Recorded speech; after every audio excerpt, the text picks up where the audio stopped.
Welcome. In this video, we will begin Unit 2 on the Protestant Reformation. Before we get into it, I'd like to make a few introductory definitions. In so doing, we will look at each definition in two ways. One, which is sort of the foundation of each word and what it means on its own, and then what it means in context of this discussion of the Protestant Reformation. Okay, first, let's start with the word that titles the unit, Reformation. The root there is reform. Reform means to change for the better. So when we talk about political reform today, whether you want healthcare, immigration, whatever reform somebody wants, you mean there's something that's not good and you want to change it for the better. In this context, those who will become the Reformed Christians, Protestant Christians, saw problems in Christianity, in the Catholic Church, the way it was, and made significant changes. And some would say a revolution, others would say a reform, and what you have in the end is Reformed Christianity. And so, based on those who sought the changes, they see those as change for the better. Secondly, the term Protestant, we see there the root protest. Again, it's a synonym for that idea that there were problems in the church, there were those who protested those changes, and so it leads to this major split in Christianity between the group called Catholics and the group called Protestants. Caesaropapism, we see the root of two words there, one that I'll have to introduce down here, and so I'll come back to it. We know the Pope, or the Bishop of Rome, is the head of the Catholic Church, of the large group of Christians known as Catholics. The adjective for the word pope is papal, so like a papal blessing, a papal apartment, a papal pope-mobile, whatever. And the office of being the pope is called the papacy, so someone holds the papacy. Just realize it's an irregular word, and so once you realize that, they look similar enough, but just you need to realize that. So whenever you see something like papism or papal, you're like, that has to do with the pope. We also should recognize the first root of this word, Caesar. You think Julius Caesar, you think emperor, you think king. Caesaropapism is the idea that Caesar, or the king, also acts like a pope, having supreme religious authority.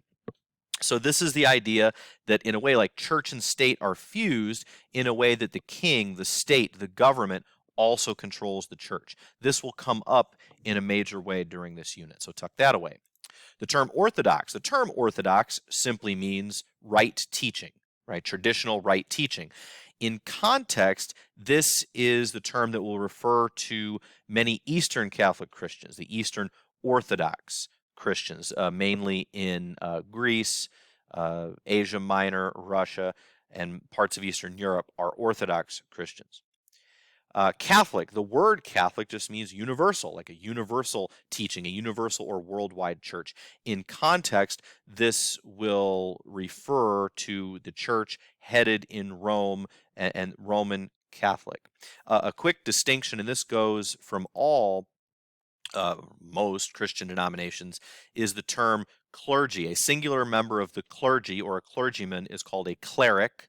But a clergyman is like a priest, a bishop, even the pope are examples of the clergy, versus we're probably familiar with the term layman or the laity or a lay person. These are non-professionals. We use this today and we say the phrase layman's terms, meaning someone who is not an expert and someone who's not an insider. The origin of this applies only to the Catholic Church, like someone who's an insider, a clergyman, a cleric, and someone who's a kind of outsider to the church hierarchy, the laity, a layman.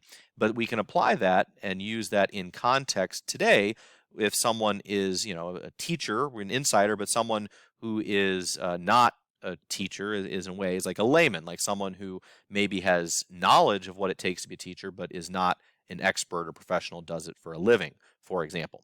Okay, get to a little bit of kind of a timeline of the splits in Christianity.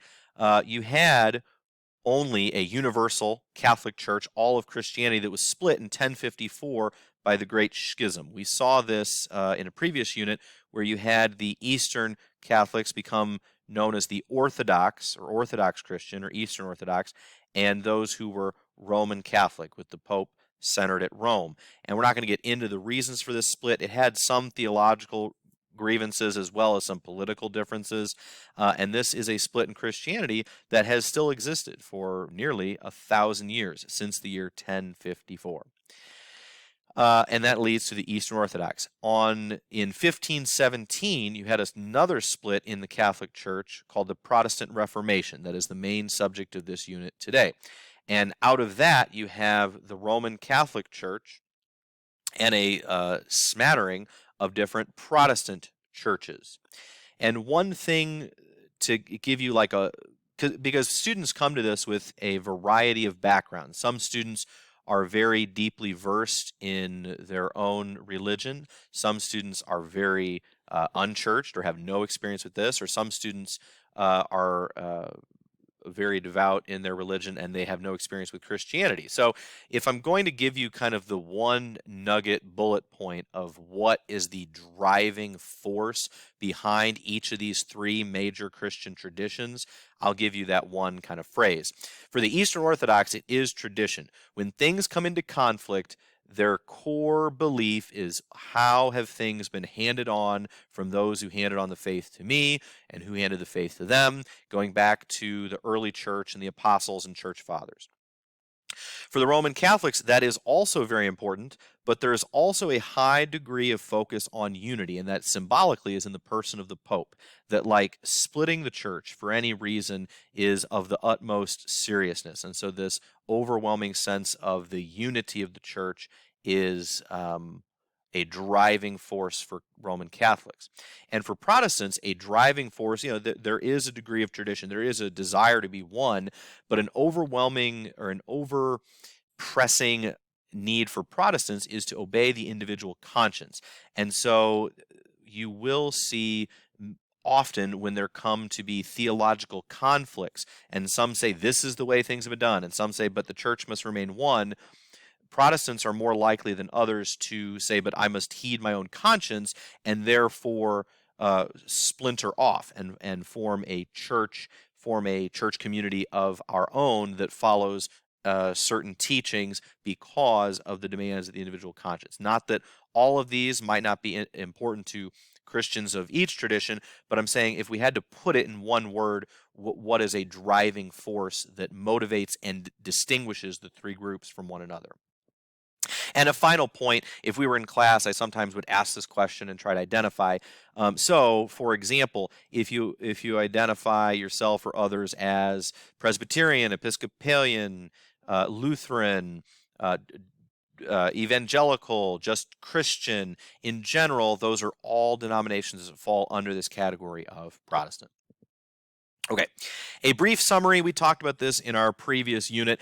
The church in ancient times, going from the apostles, Peter and Paul, the official conversion of Constantine of the Roman Empire, and the dioceses, the parishes, the monasteries of the Catholic Church are some of the only things that really survive in a major way the fall of the Roman Empire and the onslaught of the barbarians. And we see something interesting that we'll see in other examples of world history, which is the Germanic barbarians. They kind of had pagan, Germanic, Nordic religion, but they basically conquer the Romans but adopt Roman religion, which was the Catholic Church. And so you see the widespread spread of Christianity, of the Catholic Church and its dioceses and parishes all over the old Roman Empire. In the ancient world, you had these very powerful, influential church councils where there were heresies or debates that cropped up about the church. They would hold a council of all the bishops, of the high-ranking bishops of the Catholic Church, and settle those issues. You also, at the early church councils, for example, had debate about which books would be in the Bible and which books and what is the official translation of them. And you saw those settled by church council as well. Very famously, St. Jerome wrote the Latin Vulgate, which became the standard translation of the Bible among the people of Western Europe. In the Middle Ages, you had, as we spoke about last unit, the church is a very influential and powerful part of society. They were considered the first estate. They were governed by canon law. On the other hand, the second estate, the king, the lords, the knights, the state, they were governed by civil or state law. And then the middle class, the peasantry, those who fell below that line, they really were governed by the first two estates. And it depending on whether they were interacting with church or the nobles depended, which type of law would apply. Okay, we've already spoken about the 1054 Great Schism, but and the going to Canossa. We talked about that briefly last unit. The issue there was that the emperor of the Holy Roman Empire had sought to choose his own bishops and basically to pay them from his own and basically give them the source of their authority. There's a famous phrase that goes like this: he who pays the piper calls the tune. A piper meaning someone who plays the pipes, and to call the tune means to choose what tune someone plays. So he who pays the piper calls the tune. If I'm hiring the musician and paying them, I am basically buying the right to tell them what to play. And so the issue here is if the king basically hires and chooses the bishops to run the church in his country, it's kind of like crossing the streams, to use a Ghostbuster reference. And this was seen as the second estate horning in on the first estate's prerogatives. And so the Pope told him he couldn't do it. The emperor did it anyway. And so Pope Gregory excommunicated or banished from the church that king until he apologized, which he did. He went to Canossa, begged forgiveness, and that is a cultural reference that going to Canossa means to humiliatingly beg forgiveness, which the king did. The Pope granted forgiveness, and eventually he got his revenge on the Pope actually and sent an army after him, but that's getting beside the point. The next major event in church history I want to draw your attention to is the Avignon papacy. What happened is, in the city of Avignon in southern France, right around here, the popes were invited in the 1300s at the request of the King of France to take up a new luxurious residence at Avignon in southern France. Well, for a time, this was seen as rather an enjoyable, luxurious way to live. But to others outside of this, it was known as a Babylonian captivity, which in and of itself is a reference to the ancient Israelites who were captive in Babylon, virtually in slavery. And those outside began to believe that the Pope was kind of under a house arrest at the hands of France. Well, when the next Pope died and there was a conclave or meeting to elect the new Pope by the cardinals of the church, you had another pope elected by the French in Avignon. You had those who called shenanigans on that and elected a new pope in Rome. And you had a schism of the French for almost 50 years, where there was a pope living in Avignon, France, who claimed to be the pope, the head of all the Catholic Church. You had a pope in Rome claiming to be the pope there, and different countries, based on who their king was, had to decide where their allegiance fell. And the Holy Roman Empire was made up of hundreds of small princes, each who kind of took different sides. And so Europe was really split as different kings and princes took different sides on this issue of believing who was really the head of the church. And this was a crisis for the church. And it sort of showed how it would be difficult in the future to ever have a going to Canossa moment, because it was up to kings to decide who their allegiance was to. And so this would have major consequences down the road. Ultimately, it was resolved by a council who elected a third man to be pope and said the other two should step down. They didn't, and so they had another council and demanded all three of them go away and resign the papacy, which they did, and they finally elected a fourth guy to be the pope and rid themselves of this schism and split. But this bad example still really caused many people's sort of understanding and faith in the way that the hierarchy worked in the Catholic Church to be heavily shaken. That will lead us to some of the other aspects of the medieval church, as well as some of the causes of the Protestant Reformation next time. Thanks for watching.